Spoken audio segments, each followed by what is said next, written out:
Verso 1. Así pues, considerad, hijos de la alegría, como el soberano bueno nos lo ha manifestado todo de antemano, para que sepamos a quién debemos alabar con acciones de todá por todo. Vean cómo menciona hijos de alegría, como el soberano bueno, ¿verdad? Yahweh es bueno y Yahushua es la alegría, porque Mashiach se reacomoda y obtenemos Yismach, que significa él se alegrará. Entonces, el que crea en Mashiach, él se alegrará. En la otra traducción dice: entiendan entonces ustedes, hijos de alegría, que el buen soberano ha mostrado todas las cosas a nosotros de antemano, para que nosotros sepamos a quién nosotros deberíamos dar reconocimiento abierto y alegre y elogio por cada cosa. Si por eso el Hijo del poder, quien es soberano de todas las cosas y quien juzgará a los vivos y a los muertos, sufrió para que su golpe nos diera vida,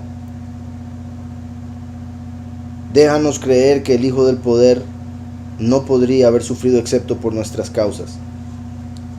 Eso nos deja saber que no había razón para él tener que sufrir a menos de que fuese por nosotros, porque en la verdad absoluta no hay error, en la luz absoluta no hay oscuridad, no hay sombra. Entonces, como él no comete error, la única razón por la que murió sería nuestro error. ¿Sí me explico? De hecho, parte de lo que estaba diciendo ahora con respecto a ese libro de Hayá, como una palabra importantísima en el hebreo que representa la existencia misma, lo que verdaderamente existe, aunque no se pueda ver,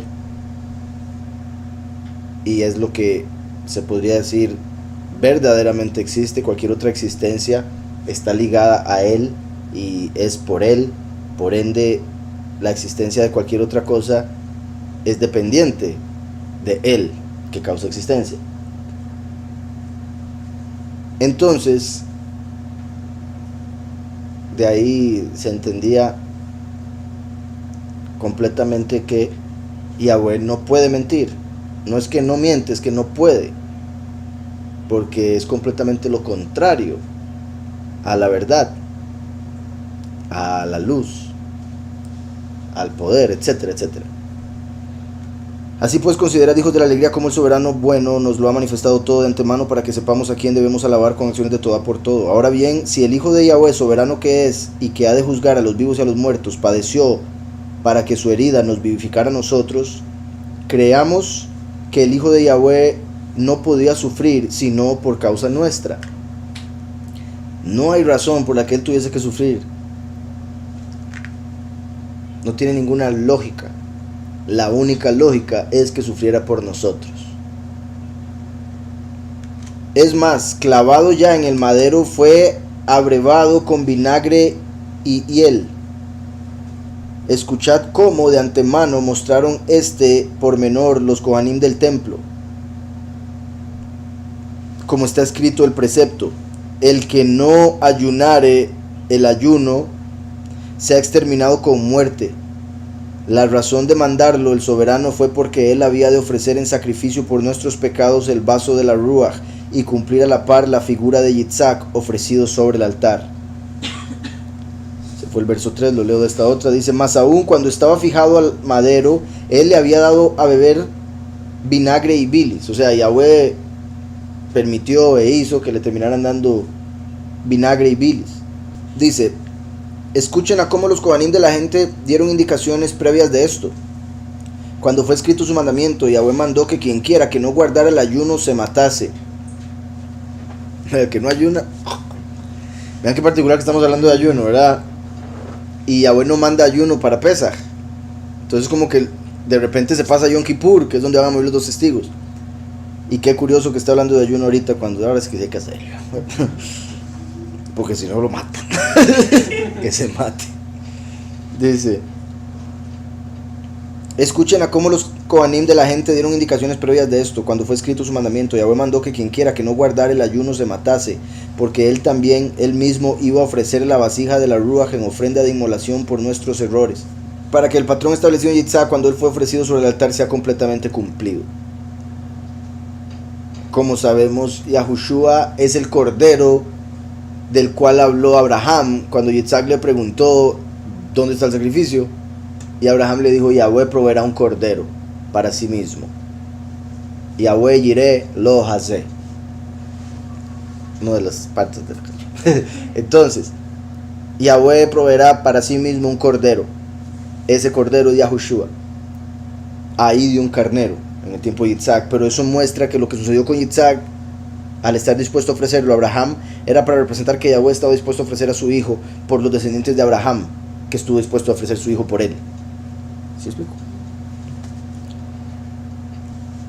Él mismo iba a ofrecer la vasija del Espíritu en ofrenda de la inmolación por nuestros errores, para que el patrón establecido en Yitzhak, cuando él fue ofrecido sobre el altar, sea completamente cumplido. ¿Qué entonces dice él por el predicador? Y que ellos coman de la cabra cual es ofrecida al ayuno por todos sus errores. Vean cómo aquí Barnabí está mezclando Yom Kippur con Pesaj, porque Yahushua murió como el cordero de Pesaj y como el macho cabrío de Yom Kippur, cuando lo pusieron a la par de Barrabás y escogieron a Barrabás para ser libre y Yahushua para ser colgado. Entonces dice ¿qué entonces dice él por el profeta? Y que ellos coman de la cabra que es ofrecida. O sea, recuerden, traían 2 machos cabríos, uno ofrecido para Yahweh. De ese había que comer al terminar el ayuno. Por eso el ayuno no era todo el día 10 entero. El ayuno era desde la tarde del 9 hasta la tarde del 10. Cuando se llegaba la tarde del 10 se podía comer. ¿Qué se comía? La cabra que habían sacrificado, el macho cabrío que representa a Yahushua, porque el otro se mandaba vivo para Azazel. Comemos de Mashiach, no de Barrabás. El 10 de séptimo mes, Yom Kippur. Curiosamente, el ayuno del que estamos hablando es el 10 del primer mes, mañana. ¿Qué entonces dice él por el profeta? Y que ellos coman del macho cabrío que es ofrecido al ayuno por todos sus errores. Escuchen cuidadosamente, pero que todos los Kohanim solamente coman las entrañas, sin lavar con vinagre. Dice en la otra traducción. Ahora bien, ¿qué dice en el profeta? Y coman del macho cabrío ofrecido durante el ayuno por todos los pecados. Atended cuidadosamente. ¿Verdad? Que de ahí está entonces la razón, o la razón que está poniendo aquí Barnabí, de varias de fijo, de por qué Yahweh manda un ayuno en Yom Kippur. Porque es para que la persona esté vacía de cualquier alimento hasta el momento cuando toma del macho cabrío, que es Yahushua. Que no tenga ninguna impureza, que no haya comido ninguna falsa doctrina, ningún mandamiento de hombres, sino que solo Yahushua. Por eso el ayuno previo a comer el macho cabrío, que se sacrificaba durante el ayuno. ¿Está claro? Atended cuidadosamente y coman los Kohanim solos y todos el intestino sin lavar con vinagre. ¿Con qué fin?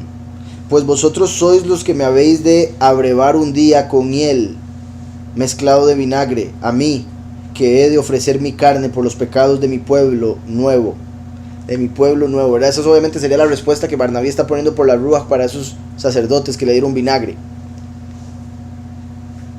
cuando estuvo en el madero, al puro final. Pues vosotros sois los que me habéis de abreviar un día con hiel mezclado con vinagre, a mí, que he de ofrecer mi carne por los pecados de mi pueblo nuevo. Comed vosotros solos, mientras el pueblo ayuna. Vean eso, entonces, obviamente era, porque solo un macho cabrío no iba a dar para todo el pueblo. Entonces, estaba hablando a los sacerdotes, que les decía, cómanse el macho cabrío, mientras el pueblo ayuna. Que qué particular, es como en el sentido negativo los fariseos matando al cordero mientras los otros estaban llorando y sufriendo, así como van a matar al último, el becerro de Yom Kippur, mientras el pueblo va a estar en ayuno porque va a ser Yom Kippur y sufriendo por la muerte de los 2 testigos, obviamente. He de ofrecer mi carne por los pecados de mi pueblo nuevo. Comed vosotros solos mientras el pueblo ayuna y se golpea el pecho en saco y ceniza, para demostrar que él había de sufrir mucho de parte de ellos. Ellos se lo comerían, ellos lo matarían. En este caso es lo que está dando a entender. Ahora estaba yo explicando el hecho de uno recibir la doctrina de Mashiach, comer de él y no comer de ninguna otra doctrina. Por eso el ayuno y después macho cabrío. pero aquí se está refiriendo al aspecto negativo de que los sacerdotes serían los que matarían al cordero mientras los demás ayunarían. No se atreverían a matarlo ni a poner una mano sobre él. ¿Sí me explico? Dice entonces: atended a lo que mandó, tomad 2 machos cabríos, hermosos e iguales, y ofrecedlos en sacrificio, y tome al uno el Cohen en Olá. Aquí en este verso decía el 5, ¿por qué? Porque a mí, quien voy a ofrecer mi carne por los errores de mi gente nueva, ustedes van a dar bilis con vinagre para beber. Cómanlo ustedes solos mientras la gente ayune y lamenten en tela de saco y cenizas. Estas cosas fueron hechas para él mostrar que era necesario para él sufrir a manos de ellos. ¿Cómo entonces iba el mandamiento? Presten vuestra atención. Tomen 2 cabras de aspecto bueno y parecidas entre ellos, machos cabríos de buen aspecto y parecidos entre ellos, y ofrézcanle. Y que el sacerdote tome uno como una ofrenda quemada para pecado. ¿Y qué debían ellos hacer con el otro? Maldigan, dice él, al otro. Noten cómo el modelo de Yahushua ahora se sale. Vean qué poderoso. ¿Qué fue lo que pasó con Barrabás? Ya lo hemos explicado aquí miles de veces, entonces imagino que no es nuevo para ustedes, pero aquí es donde se está explicando esa manifestación de la profecía que se hacía cada día, o el acto profético que se hacía cada Yom Kippur. Atended a lo que mandó, tomad 2 machos cabríos hermosos e iguales, y ofrecedlos en sacrificio, y tome al uno el Cohen en Olá.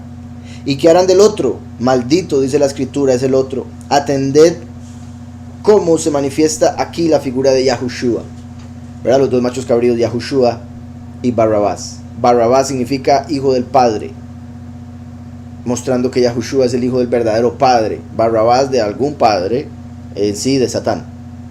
Y por eso ese Barrabás era enviado para Azazel. El macho cabrío era enviado para Azazel al desierto, como si fuera su padre, o como el hecho de que Azazel es hijo de Samael y Yahushua hijo de Yahweh. Y escupidle todos y pinchadle y poned en torno a su cabeza la lana púrpura, y de este modo sea arrojado al desierto. Y cumplido esto, el que lleva al macho cabrío lo conduce al desierto, le quita la lana y la coloca sobre un arbusto llamado zarza, cuyos frutos solemos comer cuando los hallamos en el campo. De ahí resulta que solo los frutos de la zarza son dulces. Vean esto, qué interesante. Ya ahorita voy a leer la otra traducción para sacar más.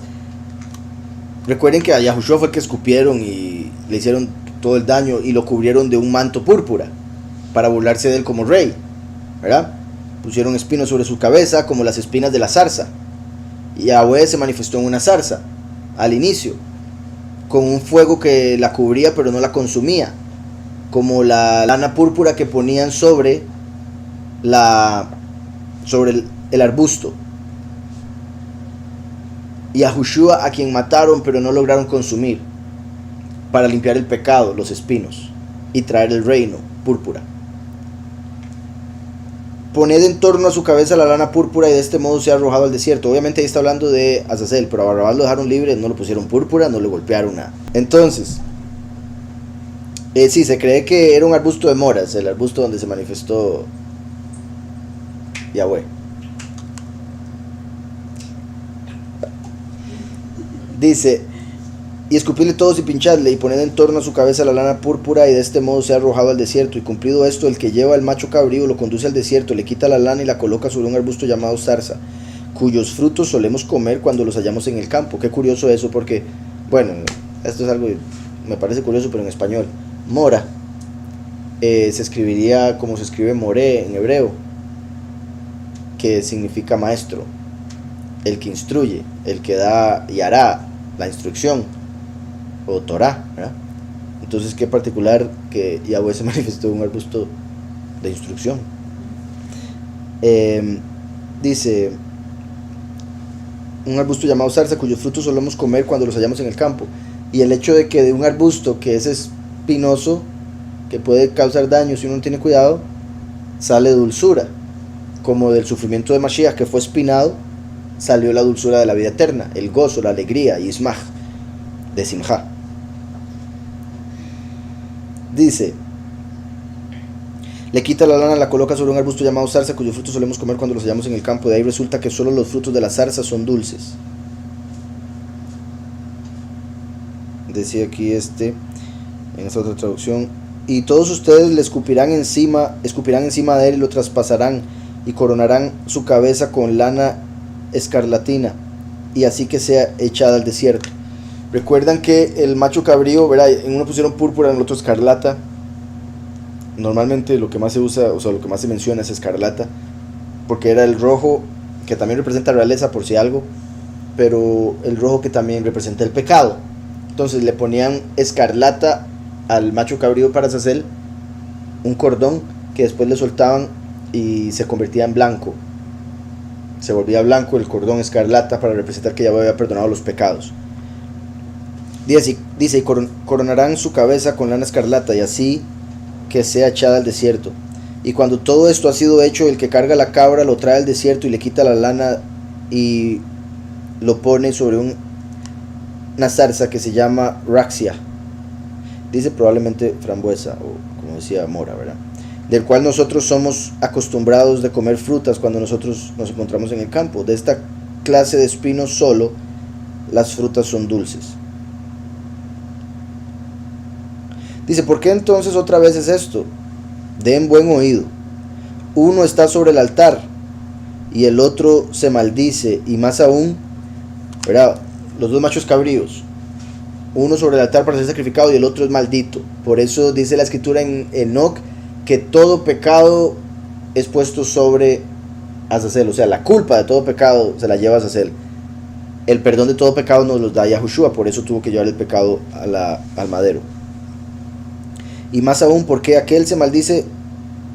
Dice, ¿por qué aquel que se maldice se corona? Porque ellos le verán a él entonces en ese día teniendo una capa escarlata alrededor de su cuerpo hasta sus pies, y ellos dirán, ¿no es este quien nosotros una vez despreciamos y traspasamos y burlamos y escupimos encima y colgamos? Ciertamente este es él, quien entonces se declaró a sí mismo ser el Hijo del Poder. ¿Verdad? Entonces diciendo, ¿por qué se tenía que hacer eso con el macho cabrío? Porque eso le iban a hacer a Mashiach mismo.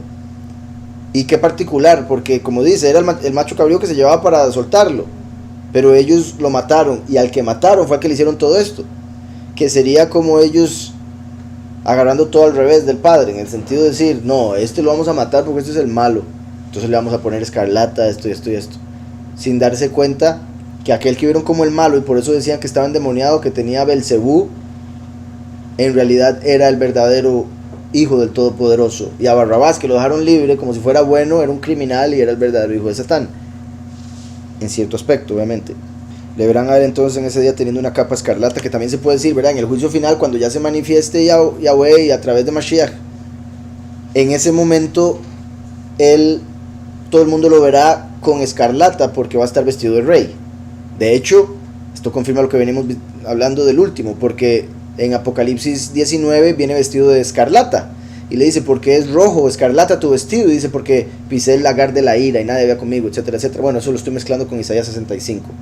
Viene vestido de rojo, escarlata, y van a decir, uy, es que este fue el que colgamos, este fue el que matamos, y véalo ahora vestido de escarlata, el que escupimos, y ahora van a tener que pagar en el juicio. Entonces dice, no es... porque ellos le verán a él entonces en ese día teniendo una capa escarlata alrededor de su cuerpo hasta sus pies, y ellos dirán, ¿no es este aquel a quien nosotros una vez despreciamos y traspasamos y burlamos y escupimos encima y colgamos? Ciertamente este es él, quien entonces se declaró a sí mismo ser el Hijo del Poder. Repito entonces, cómo lo hicieron todo al revés, porque fue a la que le pusieron el escarlata, la corona de espinos, pero para burlarse. Eso debieron hacérselo a Barrabás, pero se lo hicieron a él, tomándolo a él como el hijo del maligno, pero al sacrificarlo lo pusieron en el lugar del macho cabrío para Yahweh, el bueno. ¿Sí me explico? Entonces, tratando de ir en contra, terminaron más bien cumpliendo todo. De hecho, ahí, o sea, aquí él no pone y lo tirará de un guindo. Eso fue en el Talmud, el mandamiento de los judíos. Los judíos dijeron, es que de ahí el macho cabrío va con todos los pecados. Si después de que usted lo suelta se devuelve a la tierra, va a traer los pecados de vuelta, entonces mejor matémoslo. rompiendo así el mandamiento de Yahweh, que dijo, déjenlo libre. Viene el enemigo y les dice, no, ¿cómo lo dejan libre? Mejor lo matamos. Y así terminaron sacrificando también para Azazel.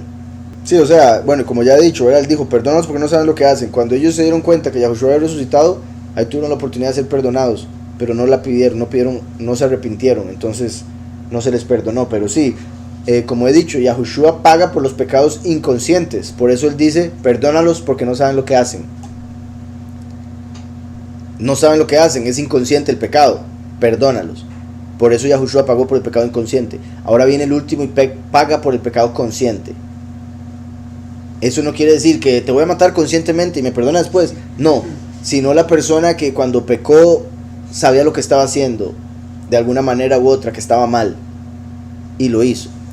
Y después se llega a arrepentir, de verdad, genuinamente, con el último recibe ese perdón, porque viene, obviamente es a través de Yahushua el perdón, pero es la otra parte de ese perdón que se cumple con el último. Entonces dice, porque cuán similar es él a eso. Con una vista a esto, él requirió que los machos cabríos sean de aspecto bueno y parecidos, para que cuando ellos los vean a él, viniendo entonces, que ellos se asombren por la apariencia del macho cabrío. Miren entonces el modelo de Yahushua, quien iba a sufrir. Lo vuelvo a leer acá. Ahora bien, ¿qué quiere decir todo esto? Atended, el uno puesto sobre el altar y el otro maldecido, y justamente el maldecido es el coronado. ¿Verdad? Qué curioso que también está escrito, maldito el hombre que es colgado de un madero.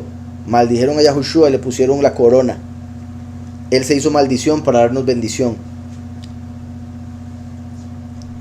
Justamente el maldecido es el coronado. Es que entonces en aquel día le verán llevando el manto de púrpura sobre su carne y dirán, ¿no es este a quien nosotros un día subimos en el madero, después que le hubimos menospreciado, atravesado y escupido? Verdaderamente este era el que entonces decía ser el hijo de Yahweh. Qué sorprendente ese día, qué perfecto.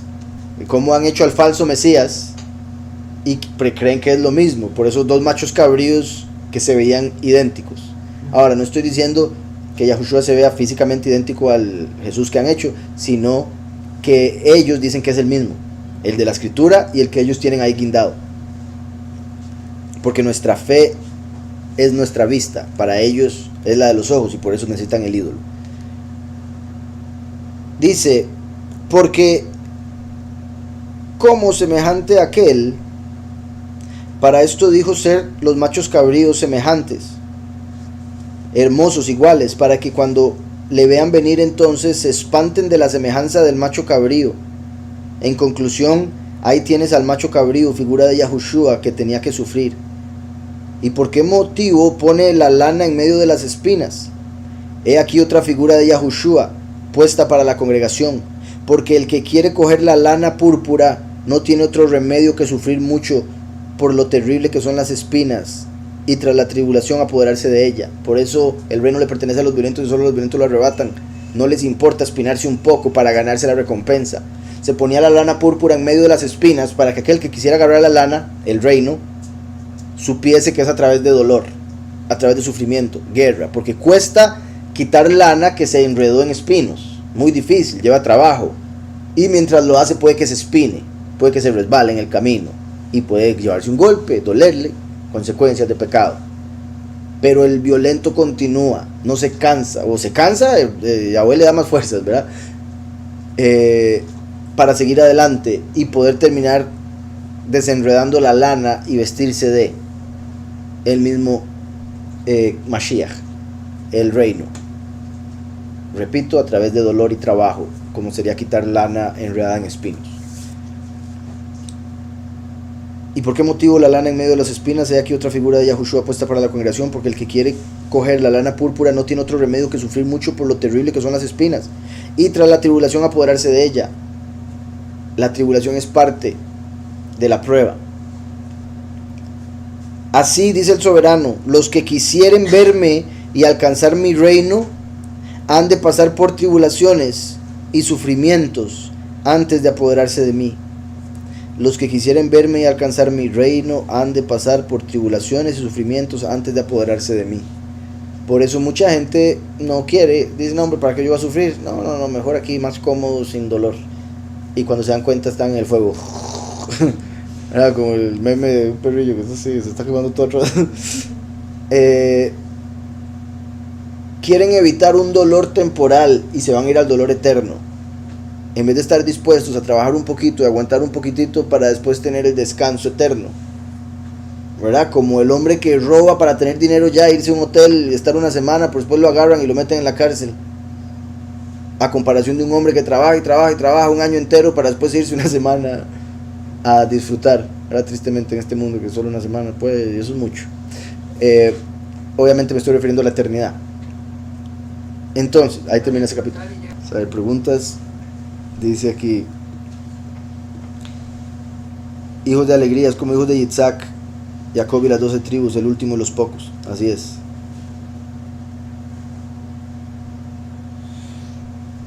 Sí, exacto, muy buen punto. Porque recuerden que Yitzhak significa él se reirá. Entonces los hijos de la alegría son como los descendientes de Yitzhak.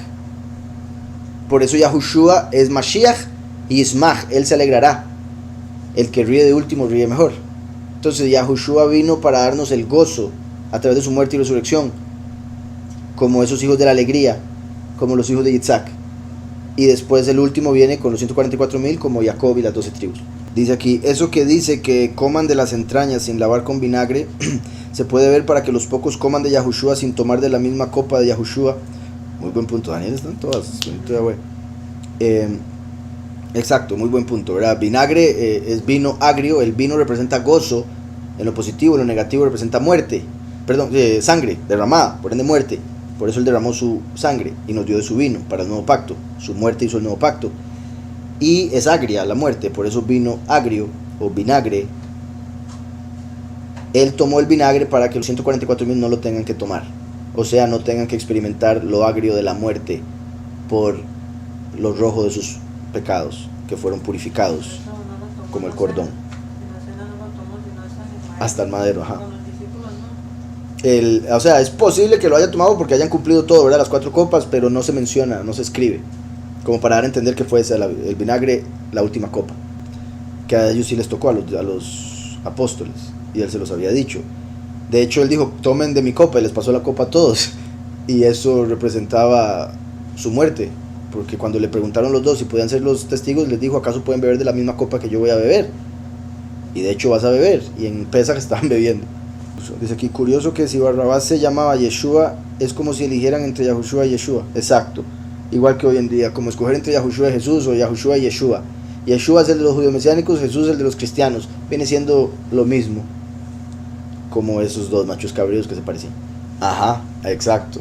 Barrabás era ladrón y asesino, como la mentira.